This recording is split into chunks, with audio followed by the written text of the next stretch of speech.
എല്ലാത്തിനും അതിൻ്റേതായ സമയമുണ്ട് ദാസ. ശ്രീനിവാസൻ്റെ നാടോടിക്കാറ്റ് എന്ന സിനിമയിലെ പ്രശസ്തമായ ഈ ഡയലോഗ് ഒരിക്കലും മറക്കാനിടയില്ല മലയാളികൾ കണ്ടവരാരും. അതുപോലെ തന്നെ എനിക്ക് ഏറെ പ്രിയപ്പെട്ട ഒരു ഡയലോഗാണ് അതിലെ, പ്രീ ഡിഗ്രി അത്ര ചെറിയ ഡിഗ്രി അല്ല ദാസ, ലുക്കിലല്ല വർക്കിലാണ് കാര്യം എന്ന് അനുസ്മരിപ്പിക്കുന്ന ഒരു നടൻ തന്നെയാണ് ശ്രീനിവാസൻ. പ്രത്യേകിച്ച് സിനിമാ മേഖലയിൽ തൻ്റെ ബുദ്ധി വൈഭവം കൊണ്ട് ഇത്രയും കാലം പിടിച്ചു നിന്ന ഒരു നടനാണ്. അഭിനയം മാത്രമല്ല, എഴുത്തും തനിക്ക് വഴങ്ങുമെന്ന് അനായാസം തെളിയിച്ചൊരു നടനാണ്. അദ്ദേഹത്തിൻ്റെ കാലത്തിന് മുമ്പ് സഞ്ചരിച്ച സിനിമകളാണ് മിക്കതും. അതിൽ സന്ദേശം എന്ന് പറയുന്ന സിനിമയ്ക്ക് എടുത്തു പറയേണ്ടതാണ്. ഇപ്പോഴത്തെ രാഷ്ട്രീയമാണ് അതിൽ അന്നേ കാണിച്ചിരിക്കുന്നത്. അതായത് കാലത്തിന് മുമ്പേ സഞ്ചരിച്ചു എന്ന് പറയും.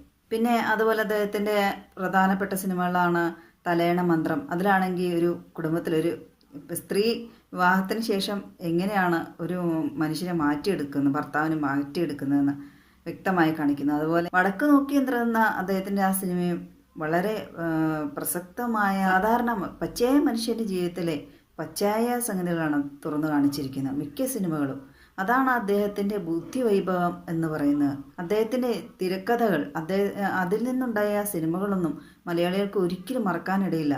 അതുപോലെ നാടോടിക്കാറ്റ്, പട്ടണപ്രവേശം, നാടോടിക്കാറ്റ് എന്നൊക്കെ പറയുന്ന എത്ര കൊല്ലം കഴിഞ്ഞാലും അതിൻ്റെയൊക്കെ ആ വീര്യം ഒരിക്കലും മാറില്ലാത്തൊരു സിനിമയാണ്.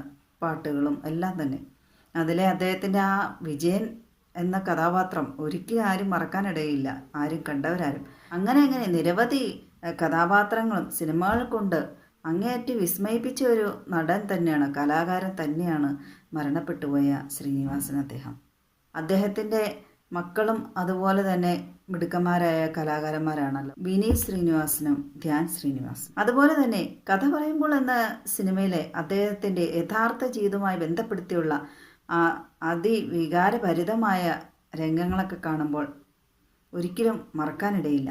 അതിലെ ബാർബറ ബാലൻ എന്നുള്ളത് യഥാർത്ഥമായി അദ്ദേഹത്തിൻ്റെ ഒരു സുഹൃത്ത് തന്നെയാണ്. രാമൻ എന്നറിയപ്പെടുന്ന അദ്ദേഹം, ശ്രീനിവാസൻ അദ്ദേഹത്തിൻ്റെ ജന്മസ്ഥലമായ കണ്ണൂരിൽ പാട്യത്ത് ഇപ്പോഴും ബാർബർ ഷോപ്പ് നടത്തുന്ന ഒരു വ്യക്തി തന്നെയാണ്. ശ്രീനിവാസൻ്റെ വിവാഹത്തിനൊക്കെ അദ്ദേഹമാണ് സഹായിച്ചത്. ഒരു ഹംസത്തെ പോലെ പ്രവർത്തിച്ചു എന്നാണ്. അന്നൊക്കെ വളരെ കഷ്ടപ്പാടിൻ്റെ ദിനങ്ങളായിരുന്നു അദ്ദേഹത്തിന്. പിന്നീട് അദ്ദേഹം സ്വന്തം കഴിവുകൊണ്ട് കയറി വരികയായിരുന്നു. അവിടെ ഇദ്ദേഹം താരമായ ശേഷവും ഇടയ്ക്കിടയ്ക്ക് ചെല്ലാറുണ്ട് മുടി വെട്ടാനും സൗഹൃദങ്ങൾ പങ്കിടാനും. പ്രകൃതിയിലേക്ക് മടങ്ങൂ, ഇംഗ്ലീഷ് മരുന്നുകളെയൊക്കെ ശക്തമായി എതിർക്കുകയും വിമർശിക്കുകയും അലോപ്പതി ചികിത്സയെ ഏറ്റവും അധികം വിമർശിക്കുകയും എതിർക്കുകയും എല്ലാം ചെയ്ത ഒരു വ്യക്തിയാണ്. പ്രകൃതിയോട് ഇണങ്ങി പ്രകൃതിപരമായ എല്ലാം കൃഷി ചെയ്ത് ജീവിക്കുക, അപ്പോൾ ആരോഗ്യം നിലനിൽക്കും, വിഷമയമില്ലാത്ത കഴിക്കുക എന്നിങ്ങനെ നല്ല നല്ല സന്ദേശങ്ങൾ അദ്ദേഹം നൽകിയിട്ടാണ് പോയിരിക്കുന്നത്. സ്വന്തമായി കൃഷി ചെയ്ത് അതിൽ നിന്നുള്ള ഉൽപ്പന്നങ്ങൾ ഉപയോഗിക്കാൻ കൂടുതൽ ശ്രദ്ധ ചെലുത്തിയിരുന്ന ഒരു വ്യക്തിയായിരുന്നു. മറ്റു ഭാഷകളിലെ പ്രശസ്തരായ താരങ്ങൾ വരെ, സൂര്യ, ജ്യോതിക എന്നിവരെ പോലുള്ളവർ പോലും അദ്ദേഹത്തിൻ്റെ മൃതദേഹം സന്ദർശിക്കാൻ എത്തിയിരുന്നു. ഇന്ത്യയിലെ നമ്പർ 1 താരങ്ങളിൽ ഒന്നായ രജനീകാന്ത് അദ്ദേഹത്തിൻ്റെ കൂടെ വരെ ഈ ശ്രീനിവാസൻ അദ്ദേഹം പഠിച്ചിട്ടുള്ളതാണ് സിനിമ. അദ്ദേഹത്തിന് എത്താൻ കഴിഞ്ഞില്ലെങ്കിലും അദ്ദേഹം അനുശോചനങ്ങളൊക്കെ അറിയിച്ചു. മലയാള സിനിമയ്ക്ക് ഒരു തീരാനഷ്ടം തന്നെയാണ് ശ്രീനിവാസൻ്റെ വിയോഗം.